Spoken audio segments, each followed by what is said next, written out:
ಶ್ರೀ ಗುರುಭ್ಯೋ ನಮಃ. ಪ್ರಮಾಣ ಲಕ್ಷಣದಲ್ಲಿ ಈ ತಾರ್ಕಿಕರು ಹೇಳಿದ ಪ್ರಮಾಣದ ಲಕ್ಷಣದ ವಿಮರ್ಶ ಈಗ ನಡೆದಿದೆ. ಅಲ್ಲಿ ಈ ಅನುಭವಕ್ಕೆ ಸಾಧನವಾದದ್ದು ಮಾತ್ರ ಪ್ರಮಾಣ ಅಂತ ತಾರ್ಕಿಕರು ಅಭಿಪ್ರಾಯಪಟ್ಟಿದ್ರು. ನಾವು ಅದನ್ನು ನಿರಾಕರಿಸಿದೆವು. ಸ್ಮೃತೇಶ್ಚ ಪ್ರಾಮಾಣ್ಯ ಅನಂಗೀಕಾರೇ ಅನುಭೂತಂ ಮಯ ಇತ್ಯತ್ರ ಪ್ರಮಾಣಾಭಾವಾತ್ ಲಿಂಗತ್ವೇನ ಪ್ರಾಮಾಣ್ಯೇ ಕಲ್ಪನಾ ಗೌರವಂ ದೃಷ್ಟಹಾನಿಶ್ಚ ಅಂತ ಹೀಗೆ ಅದ್ರ ಬಗ್ಗೆ ನಾವು ಈ 3 ವಾಕ್ಯಗಳನ್ನು ನೋಡಿದ್ದೀವಿ. ದೃಷ್ಟಹಾನಿಶ್ಚ ಅಂತ ಅನ್ನೋದನ್ನು ಇವತ್ತು ನೋಡಬೇಕು. ಲಿಂಗತ್ವೇನ ಪ್ರಾಮಾಣ್ಯೇ ಕಲ್ಪನಾ ಗೌರವಂ ಅಂತ ಅನ್ನೋದನ್ನು ಕೂಡ ಇನ್ನೊಂದ್ಸರಿ ನೋಡಬೇಕು. ಈ ಸ್ಮೃತಿಯನ್ನು ಪ್ರಮಾಣ ಅಂತ ಒಪ್ಪದೇ ಹೋದರೆ ಅನುಭೂತಂ ಮಯ ಇತ್ಯತ್ರ ಪ್ರಮಾಣಾಭಾವಾತ್ ಅಂತಿದೆ. ಅನುಭೂತಂ ಮಯ ಅಂತ ಅನ್ನೋದಕ್ಕೆ ಆ ಪ್ರಮಾಣ ಲಕ್ಷಣದಲ್ಲಿ ಮೂಲದಲ್ಲಿ ಅನುಭೂತಂ ಮಯ ಅನ್ನೋದನ್ನು ಇನ್ವರ್ಟೆಡ್ ಕಾಮಾದಲ್ಲಿ ಹಾಕಿದ್ದಾರೆ. ಇದಕ್ಕೆ ಏನು ಅರ್ಥ ಅದನ್ನು ಇನ್ನೊಂದ್ಸರಿ ನಾವು ನೋಡಬೇಕು. ಈ ಹಿಂದೆ ನೋಡಿದ್ದೀವಿ, ಸ್ಪಷ್ಟಪಡಿಸ್ಕೊಂಡು ಇದು ನೋಡಬೇಕು. ಇದನ್ನು ನಾನು ನೋಡಿದ್ದೇನೆ ಅಂತ ಇದೊಂದು ಸ್ಮೃತಿ ನಮಗಿದೆ. ಅದನ್ನು ಪ್ರಮಾಣ ಲಕ್ಷಣದ ವಿವರಣದಲ್ಲಿ ಕೊಟ್ಟಿದ್ದಾರೆ, 582ನೇ ಪುಟದಲ್ಲಿ ಕೊಟ್ಟಿದ್ದಾರೆ.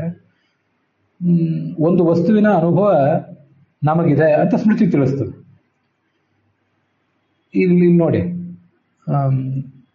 ನಮಗೆ ಈಗ 1 ವರ್ಷದ ಹಿಂದೆ ಅಥವಾ ನಿನ್ನೆ ಅಥವಾ ಇವತ್ತು ಬೆಳಗ್ಗೆ ಯಾವುದೋ ಒಂದು ವಸ್ತುವನ್ನು ನಾವು ನೋಡಿದ್ದೀವಿ. ಅಯಂ ಘಟಃ ಅಂತ ಒಂದು ವಸ್ತುವಿನ ಜ್ಞಾನ ಬಂತು. ಅದಾದಮೇಲೆ ಆ ಜ್ಞಾನದ ಜ್ಞಾನ ನನಗೆ ಬಂತು. ಘಟದ ಜ್ಞಾನ ಉಳ್ಳವನು ನಾನು ಅಂತ ನಮಗೆ ಜ್ಞಾನ ಬಂತು.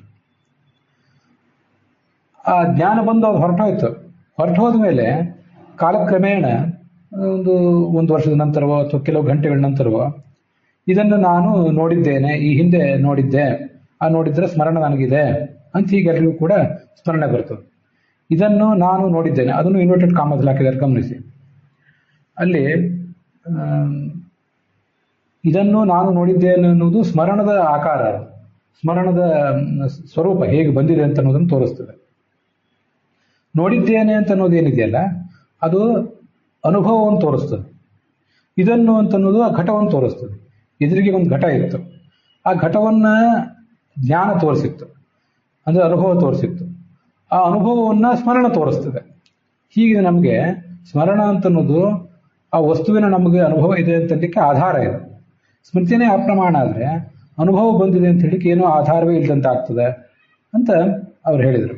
ಹಾಗಾದರೆ ಈಗ ನಮಗೆ ಸ್ಮೃತಿಯೇ ಅನುಭವಕ್ಕೆ ಆಧಾರ ಅಂತ ಹೇಳಿದರೆ ಸ್ಮೃತಿ ಅನ್ನೋದು ಕೂಡ ಒಂದು ರೀತಿ ಮಾನಸ ಪ್ರತ್ಯಕ್ಷದಲ್ಲೇ ಸೇರಿ ಹೋಗ್ತದೆ. ಆದ್ದರಿಂದ ನಾವು ಎದುರುಗಡೆ ಘಟ ಇದೆ ಅಂತಲಿಕ್ಕೆ ಅಯಂ ಘಟ ಅನ್ನುವ ಜ್ಞಾನವೇ ಆಧಾರ. ಅಯಂ ಘಟ ಅನ್ನುವ ಜ್ಞಾನ ಅಥವಾ ಅನುಭವ ನಮಗಿದೆ ಅಂತ ಹೇಳಲಿಕ್ಕೆ ಇದನ್ನು ನಾನು ನೋಡಿದ್ದೇನೆ ಅನ್ನುವ ಸ್ಮರಣವೇ ಆಧಾರ, ಅಂದರೆ ಪ್ರತ್ಯಕ್ಷವೇ ಆಧಾರ. ವಸ್ತುವಿನ ಜ್ಞಾನಕ್ಕೆ ಘಟ ಅನ್ನುವ ವಸ್ತುವಿನ ಜ್ಞಾನ, ಘಟ ಅನ್ನುವ ವಸ್ತುವಿನ ಬಗ್ಗೆ ನಮಗೆ ಅಯಂ ಘಟ ಅನ್ನುವ ಜ್ಞಾನ ತೋರಿಸಿಕೊಡ್ತು. ಅಯಂ ಘಟ ಅನ್ನುವ ಜ್ಞಾನ ನಮಗೆ ಬಂದಿದೆ ಅಂತ ಅನ್ನೋದನ್ನು ಸ್ಮರಣ ತೋರಿಸಿಕೊಡ್ತು. ಹೀಗೆ ಸ್ಮರಣನೇ ಅಲ್ಲಿ ಪ್ರತ್ಯಕ್ಷದ ರೂಪದಲ್ಲಿ ಅದು ಆಧಾರ, ಅನುಮಾನದ ರೂಪದಲ್ಲಿ ಆಧಾರ ಅಂತ ತಾರ್ಕಿಕರು ಹೇಳಲಿಕ್ಕೆ ಹೋದರೆ ಅದನ್ನು ನಾವು ಹೀಗೆ ನಿರಾಕರಣೆ ಮಾಡ್ತೇವೆ. ಇದು ಗೌರವ. ಸ್ಮೃತಿ ಅದನ್ನು ನಾವು ಹಿಂದೆ ನೋಡಿದ್ದೀವಿ, ಅದನ್ನು ಮತ್ತೆ ಇನ್ನೊಂದ್ಸರಿ ಹೇಳೋದಿಲ್ಲ. ದೃಢವಾದ ಅನುಭವದಿಂದ ಮನಸ್ಸಿನ ಸಂಸ್ಕಾರದಿಂದ ಕಾಲಕ್ರಮೇಣ ಅದು ಉದ್ಬುದ್ಧಾಗಿ ಸ್ಮರಣೆ ಬರ್ತದೆ ಅಂತೆಲ್ಲ ಇದೆ, ಅದನ್ನು ನಾವು ನೋಡಿದ್ದೇವೆ. ಸ್ಮೃತಿ ಅಂತ ಅನ್ನೋದು ಅನುಮಾನದ ರೂಪದಲ್ಲಿ ಅನುಭವಕ್ಕೆ ಆಧಾರ ಆಗ್ತದೆ ಅಂತ ಅವ್ರು ಹೇಳ್ತಾರಲ್ಲ ತಾರ್ಕಿಕರು, ಅದು ಕಲ್ಪನಾ ಗೌರವಕ್ಕೆ ಕಾರಣ ಆಗ್ತದೆ. ಸ್ಮೃತಿ ನೇರವಾಗಿ ಅನುಭವಕ್ಕೆ ಸಾಧಕ. ಸ್ಮೃತಿ ಅನ್ನೋದು ಅನುಭವವನ್ನೇ ವಿಷಯೀಕರಿಸ್ತದೆ ಅಂತ ಹೇಳಲಿಕ್ಕೆ ಸಾಧ್ಯ ಇದೆಯಲ್ಲ. ಇದನ್ನು ನಾನು ನೋಡಿದ್ದೇನೆ ಅಂತ ನಮಗೆ ಸ್ಮರಣವೇ ಬಂದಿದೆ. ಅದರಲ್ಲಿ ನೋಡಿದ್ದೇನೆ ಅಂತ ಅನ್ನೋದು ಅನುಭವವನ್ನು ನೇರವಾಗಿ ಅದು ವಿಷಯೀಕರಿಸ್ತಾ ಇದೆ. ಹೀಗೆ ಹೇಳಲಿಕ್ಕೆ ಬರ್ತಿರುವಾಗ ಅದನ್ನ ಅನುಮಾನದ ಮೂಲಕ ಸಾಧಿಸುವುದು ಅದು ಗುರುಮಾರ್ಗ ಆಗ್ತದೆ. ಈ ಒಂದು ವೇಳೆ ಕೆಲವು ಸರಿ ನಾನು ಈ ಹಿಂದೆ ಒಂದ್ಸರಿ ಹೇಳಿದ್ದೆ, ಒಂದ್ಸರಿ ಪ್ರತ್ಯಕ್ಷದ ಮೂಲಕ ಜ್ಞಾನ ಬಂದ ಮೇಲೆ ಕೂಡ ಇನ್ನೊಂದ್ಸರಿ ಅನುಮಾನದಿಂದ ತಿಳ್ಕೋಬೇಕು ಅಂತ ಯಾರಿಗಾದರೂ ಒಂದು ವೇಳೆ ಒಂದು ಗಾಢವಾದ ಆಸೆ ಇದ್ದರೆ ಅವರು ಅನುಮಾನ ಬೇಕಾದ್ರೆ ಪ್ರಯೋಗ ಮಾಡಬಹುದು, ಮಾಡಬಾರ್ದಂತೇನಲ್ಲ. ಆದರೆ ಅನುಮಾನ ಬೇಕಾಗಿಲ್ಲ. ನೀವೇನು ಹೇಳ್ತಿದ್ದೀರಿ? ಸ್ಮರಣ ಅಂತ ಅನ್ನೋದು ಮೂಲವಾಗಿ ಅದು ಪ್ರಮಾಣವೇ ಅಲ್ಲ, ಅದು ಅನುಮಾನದ ರೂಪದಲ್ಲಿ ಅನುಭವಕ್ಕೆ ಸಾಧಕ ಅಂತ ಹೇಳ್ತಾ ಇದ್ದೀನಿ. ಹಾಗಲ್ಲ, ಸ್ಮರಣ ಅಂತ ಅನ್ನೋದು ಪ್ರಮಾಣವೇ. ಅನುಮಾನ ಅಂತ ಅನ್ನೋದು ಅತ್ಯಗತ್ಯ ಏನಲ್ಲ. ಅನುಮಾನ ಬೇಕು ಅಂತಿದ್ರೆ ಯಾರು ಮಾಡ್ಬೋದು. ಮತ್ತೆ ಅನುಮಾನವನ್ನು ಯಾವಾಗ ಮಾಡ್ತಾರೆ? ಎಲ್ಲ ಸಂದರ್ಭದಲ್ಲೂ ಯಾರು ಅನುಮಾನ ಮಾಡ್ತಾ ಕೂತ್ಕೊಳ್ಳೋದಿಲ್ಲ. ಈಗ ಪರಮಾತ್ಮ ಅಂತನ್ನೋದು, ಪರಮಾತ್ಮ, ಧರ್ಮ, ಕರ್ಮ ಮೊದಲಾದ ಏನಿದೆ ಅದೆಲ್ಲ ಬಹಳ ಆಳವಾದಂಥ, ಗಾಢವಾದಂಥ, ಅತೀಂದ್ರಿಯವಾದಂಥ ಸಂಗತಿಗಳು. ಅದನ್ನ ಒಂದ್ಸರಿ ಗುರುವಿನ ಮೂಲಕ, ಶಾಸ್ತ್ರದಿಂದ ತಿಳ್ಕೊಂಡು, ಗುರುವಿನ ಮೂಲಕ ಅಥವಾ ಶಾಸ್ತ್ರದ ಮೂಲಕ ತಿಳ್ಕೊಂಡು, ಆಮೇಲೆ ಒಂದ್ಸರಿ ಯಾವುದೋ ಒಂದು ದೀರ್ಘಕಾಲದ ನಂತರ ಸಾಕ್ಷಾತ್ಕಾರ ಆಗ್ತದೆ, ಪರಮಾತ್ಮ ಸಾಕ್ಷಾತ್ಕಾರ ಆಗ್ತದೆ.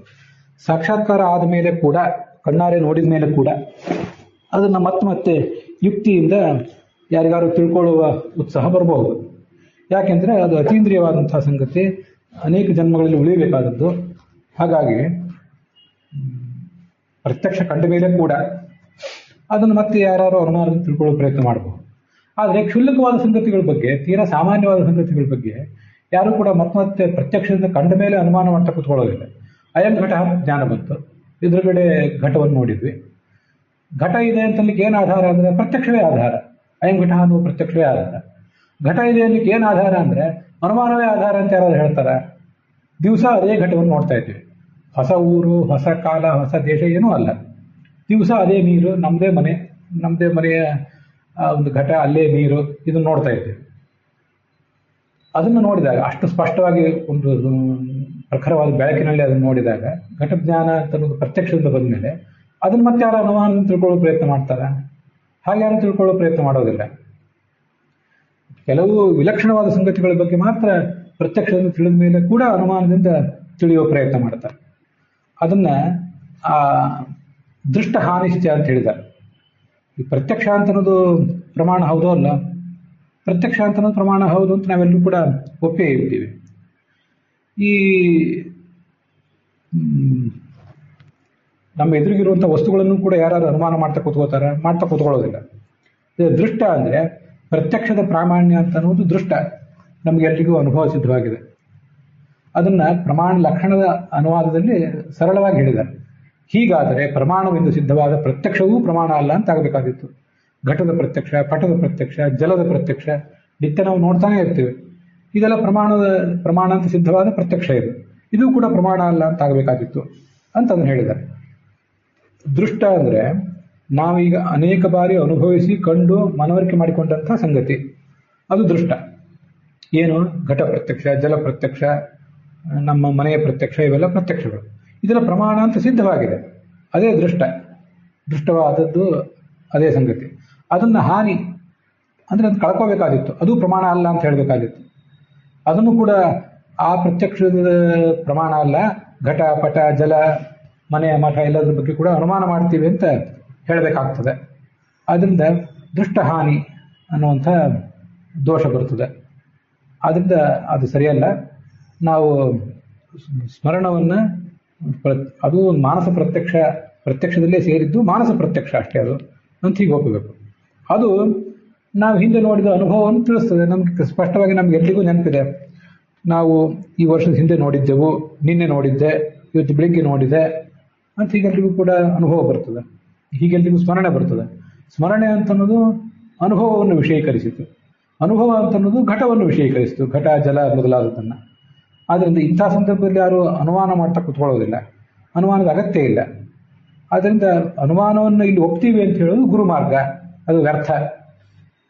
ಕಲ್ಪನಾ ಗೌರವ ಅಂತಂದ್ರೆ ಆ ಥರ ಒಪ್ಪುವುದು ವ್ಯರ್ಥ ಅಂತ ಇನ್ನೊಂದು ರೀತಿಯಿಂದ ಹೇಳಿದಂತೆ. ಅನುಮಾನ ಮಾಡುವುದೇ ಇಲ್ಲ ಅಂತಲ್ಲ, ಅಪರೂಪದ ಪ್ರಸಂಗಗಳಲ್ಲಿ ಸಂಶಯ ಬಂದರೆ ಆ ಸಂಶಯ ಪರಿಹಾರಕ್ಕಾಗಿ ಒಂದು ಯಾವುದಾದ್ರು ಯುಕ್ತಿಗಳನ್ನು ಉಪಯೋಗ ಮಾಡಿಕೊಂಡು ಅನುಮಾನವನ್ನು ಎಲ್ಲರೂ ಉಪಯೋಗ ಮಾಡ್ಕೋತಾರೆ. ಆದರೆ ತಾರ್ಕಿಕರು ಹೇಳಿದಂತೆ ಪ್ರತಿಯೊಂದು ಸಂದರ್ಭದಲ್ಲಿಯೂ ನೆನಪು ಅನ್ನೋದು ಏನು ಬಂದಿದೆ, ಪ್ರತಿಯೊಂದು ಸಂದರ್ಭದಲ್ಲೂ ಅನುಮಾನ ಅಂತಲೇ ಆಗಿಬಿಡ್ತಾವೆ. ಅದನ್ನು ನಾವು ನಿರಾಕರಣೆ ಮಾಡ್ತಿದ್ದೀವಿ ಅಷ್ಟೇ. ಕೆಲವು ಕಡೆ ಅಪರೂಪದ ಪ್ರಸಂಗಗಳಲ್ಲಿ ಪ್ರತ್ಯಕ್ಷ ದೃಷ್ಟವಾದ ವಿಷಯ ಅಥವಾ ಹಿಂದೆ ನೋಡಿದ ನೆನಪಿನ ವಿಷಯ, ಅಲ್ಲೆಲ್ಲ ನಾವು ಅನುಮಾನ ಪ್ರಯೋಗ ಮಾಡಬಹುದು, ಇಲ್ಲ ಅಂತಲ್ಲ. ಆದರೆ ಎಲ್ಲ ಕಡೆನೂ ಅನುಮಾನ ಪ್ರಯೋಗ ಮಾಡ್ತೀವಿ ಅಂತಂದು ಅನುಭವ ವಿರುದ್ಧ. ಅದನ್ನೇ ಈ ಪ್ರಮಾಣ ಲಕ್ಷಣದ ವಿವರಣದಲ್ಲಿ ಬರೆದಿದ್ದಾರೆ. ನಮಗೆ ಘಟಪಟಾದಿ ವಿಷಯಗಳಲ್ಲೂ ಕೂಡ ಸ್ಪಷ್ಟವಾಗಿ ನಿತ್ಯ ನೋಡ್ತಾ ಇರುವಂತಹ ಪ್ರಖರ ಬೆಳಕಿನಲ್ಲಿ ನಿತ್ಯ ನೋಡ್ತಾ ಇರುವ ವಸ್ತುಗಳ ಬಗ್ಗೆಯೂ ಕೂಡ ಪ್ರತ್ಯಕ್ಷ ಪ್ರಮಾಣ ಅಲ್ಲ, ಅದನ್ನು ಅನುಮಾನದಿಂದ ತಿಳ್ಕೊತೀವಿ ಅಂತ ಹೀಗೆ ಮಾತಾಡುವುದು ಅನುಭವ ವಿರುದ್ಧ ಅಂತ ನೀವು ತಾರ್ಕಿಕರು ಹೇಳೋದಾದ್ರೆ, ಹಾಗಾದ್ರೆ ಸ್ಮೃತಿಯಿಂದ ಅನುಭವವನ್ನು ಅನುಮಾನ ಮಾಡ್ತೀವಿ ಅಂತ ಹೇಳೋದು ಪ್ರಮಾಣ ವಿರುದ್ಧವೇ, ಅನುಭವ ವಿರುದ್ಧವೇ. ಆದ್ರಿಂದ ಸ್ಮೃತಿ ಅಂತಂದು ಸ್ವತಂತ್ರವಾಗಿಯೇ ಅನುಭವಕ್ಕೆ ಸಾಧಕ, ಆದ್ರಿಂದ ಅದು ಪ್ರಮಾಣ ಅಂತ ಹೇಳಬೇಕು. ಅಲ್ಲಿಗೆ ಇವತ್ತಿನ ಈ ಭಾಗ ಸಮಾಪ್ತ ಆಗಿದೆ.